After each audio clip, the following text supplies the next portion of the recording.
That shows my stretch by 3, my shift to the left by 4, and my up 1. This time I get my vertex right here. Okay? So I'm going to go -4,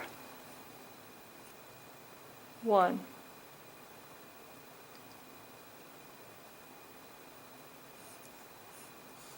So I go 1, 2, 3, 4, and then up 1. Make sure that that's right. Now I just made a mistake. It was originally at 1, so I would go 1, 2, 3, 4, and go up 1 there. We'll double check this to make sure that it works out right. So when we enter -4, we should get a value of 2. Let's see if we do.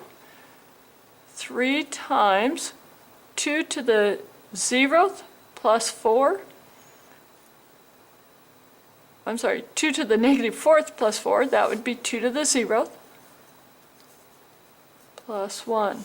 So 3 times 1 is 3 plus 1 is 4.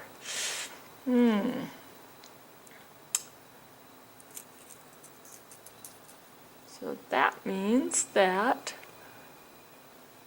we need to stretch it up more.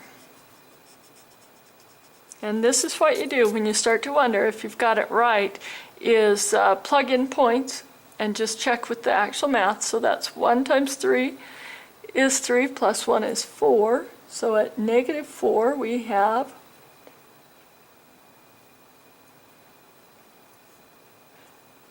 and let's go ahead and plug in another one. Let's go to -3.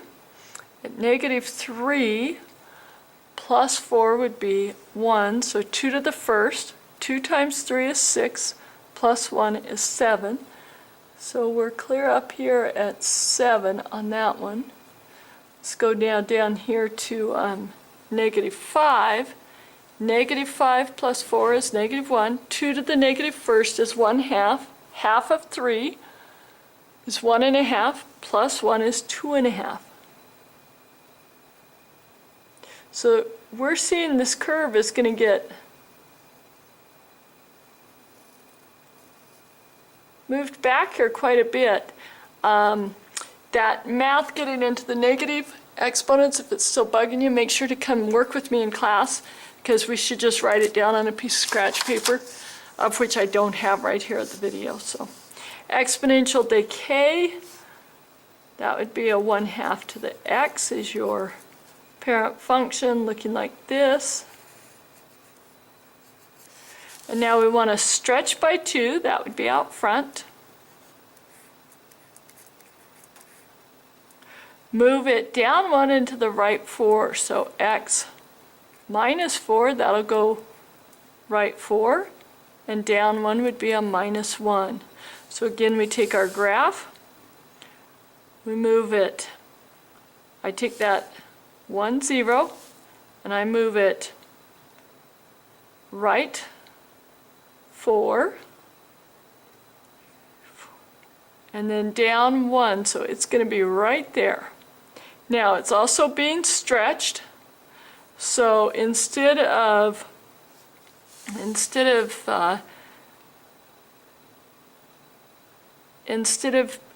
having the curve like this, the distances between the left-right shifts is going to be twice as big. So here you see it's half the size of the one before it. So now over here, what we're going to see is it's going to be shifted quite a bit.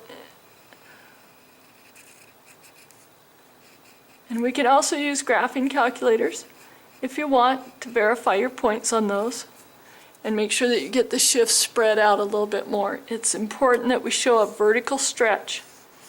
Okay. Rational expression, 1 over x.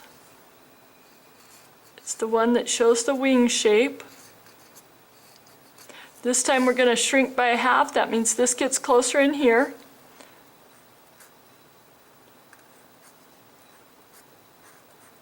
Now I want to show you something here. Move up by 3, left by 2, and we have a little issue right here with the half and then this. So we show that, showing it as 0.5 x plus 2 plus 3. Okay? Mathematically, you may choose to do it this way as you do it. But basically, we're going to go left 2 with our asymptote and up 3 and draw new asymptotes. That's the easiest way to graph these. Now we know that our wings are not reflected, so they're going to be on this side and this side, right here and here. But we want to shrink them in a little bit closer. A little bit closer than they were with the parent function, right there. Okay? So make sure that you understand what the shifts are doing there. Going to do a little table here. The transformation of the parent function. First off, let's look at this one. That's a rational function. So it's a rational expression. We know that those are the angel wings, going like that. Now we have a stretch of 4.5.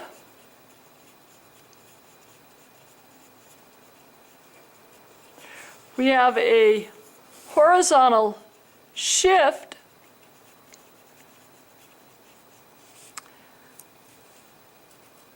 and I don't mind if you just put shift left 2. And then we have a shift down 3. Okay. Next one, it says it's a cube root. So we know that we've got a cube root here. It says that it shrinks by a factor of 0.8. That's where our shrink goes. We reflect. That's the negative out front.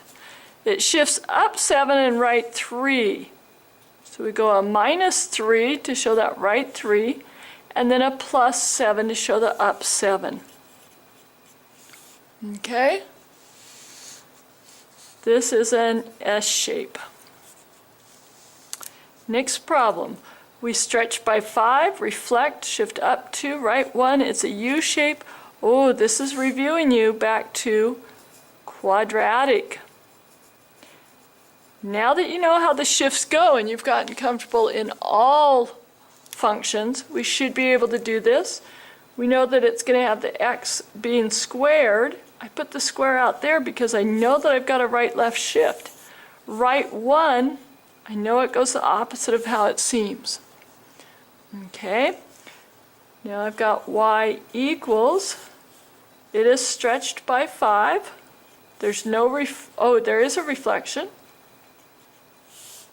And we have up by 2. So it's just like reading a code. It's telling you everything that's happening by the position of where the number is. This is an absolute value shape, so it's a V shape. And with the V shape, absolute value, stretched by 5/2, that would go out in front. Shift left 3, that's in with the x, it would be a plus 3. Shift down 8, and we have the y equals. Okay. On this one, we see the shift out front. So we have or not a shift, I mean a stretch or shrink.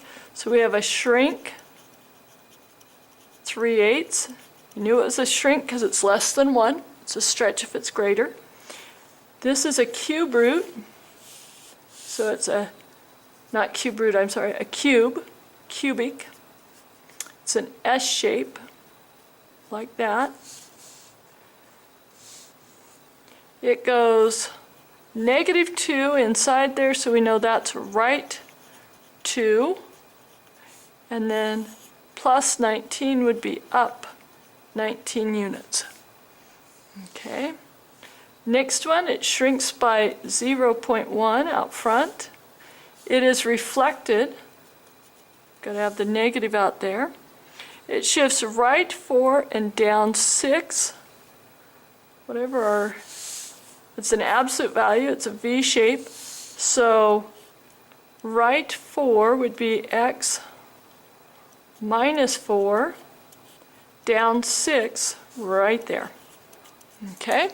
Be prepared to show all the different functions that we've reviewed in other classes. I want you to finish this page 18 in class or tonight. Finish all of page 19 in class or tonight. And then we'll graph simple functions on our next video. Thank you.